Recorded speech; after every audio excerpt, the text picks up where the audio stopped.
40 kilometro mula sa Cotabato City ay mararating ang UP Gymnasium kung saan isinagawa ang Welcome Kapatid Ko para sa mga bagong kaanib at sa mga nasa proseso na ng pag-anib sa iglesia dito sa Distrito Eklesyastiko ng Maguindanao. Sa pamamagitan po ng pakikipagtulungan ng mga nasa kapisan ng pansambahayan, naipagtagumpay po ang proyektong ito na inilunsad ng pamamahalang Welcome Kapatid Ko para sa ating mga kababayan na nagpasyang umanib sa Iglesia ni Cristo para patuloy silang subigla sa kanilang ginagawang mga paglilingkod hanggang sa sila'y tumanggap ng banal na bautismo. Sa aktibidad na ito ay nakilala namin si Rosel Larios at kanyang ipinahayag ang kaligayahang nadarama sapagkat nalalapit na ang pagtanggap niya ng banal na bautismo. Ako po, dati po akong Iglesia Katolika. Ako po pasyang umanib sa Iglesia ni Cristo dahil po gusto ko po makatamo ng kaligtasan po. Yun po ang totoong relihiyon po dito sa mundo. Hindi po ako nasisisi ng mahal po sa Iglesia ni Cristo. Katunayan po ako po malapit ako mabautismuhan po. Dumalo din sa aktibidad ang isang dating lay minister sa Iglesia Katolika na nagpasyang iwan ang kinagis ng pananampalataya. Ayon sa kanya, wala siyang pagsisisi sa kanyang desisyon na iwan ang kinagis ng reliyon.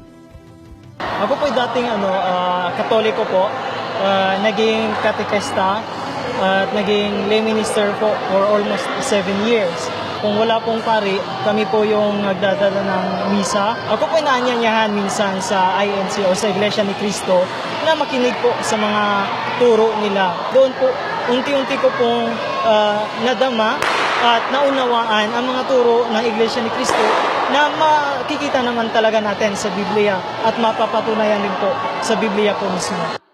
Sa pamamagitan ng ganitong aktibidad ay nagpamalas ng kani-kaniyang talento sa pagsayaw at pag-awit ang mga bagong kaanib at maging ang mga kasalukuyan pa lamang na umaanib sa Iglesia ni Cristo. Napakasaya ng atmosphere dito sa gymnasium na ito, bagamat ang totoo, napakalaki ng venue na ito, balit punong-puno naman ng mga kapatid natin kasama ang mga kababayan natin na nasa proseso na nga ng pag-anib sa Iglesia ni Cristo.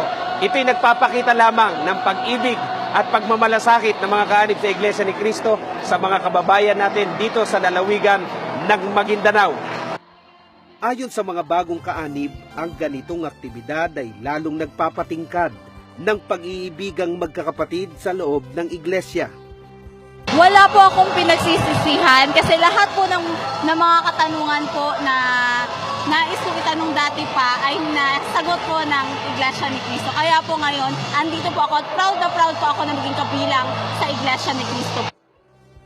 Tuloy-tuloy na isasagawa ng Distrito ng Maguindanao ang ganitong pagmamalasakit sa mga kababayan nilang nagpasyang umanib sa Iglesia ni Cristo sa ikatutupad ng banal na layunin ng pamamahala sa iglesia.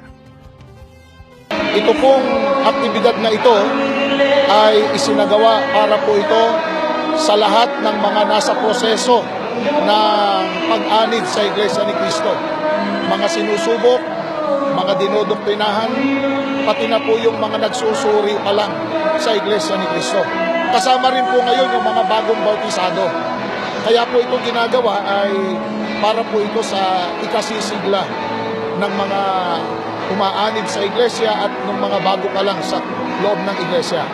Masayang-masaya po ang mga kapatid na nakipagkaisa. At totoo po, maging yung mga anak ng mga ministro kasama po sa nag-perform at mag-perform na po sa araw na ito. Ang aktibidad na ito ay pasimula pa lang po at ito po ay patuloy naming isasagawa sa aming distrito, maging sa iba't ibang mga lokal.